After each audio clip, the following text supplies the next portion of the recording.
Welcome back mga katambalan, mga hot topic and issue pag-usapan natin. Update po tayo kay Barbie Fortesa kung saan ay nag-post itong si Barbie sa kanyang social media account. At makikita nga po yung logo ng Save the Children kung saan ay ambassador nga po itong si Barbie. Nakikita naman na nagbigay ng ilang mensahe about sa advocacy ng Save the Children itong si Barbie Fortesa.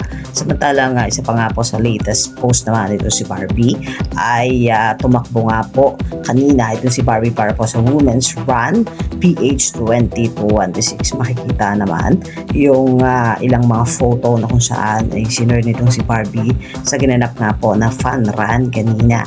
At makikita rin na pinakita nitong si Barbie yung nakuha niya na medalya. At makikita naman yung ilang mga photo at kaganapan ng tumakbo nga itong si Barbie kanina. Samantalang sa post naman itong si Barbie, makikita naman doon sa caption niya na each time a woman stand up for herself and stand up for all women. At may nakalagay din po dito na thank you Hoka Philippines for inviting me at the Women's Run PH today.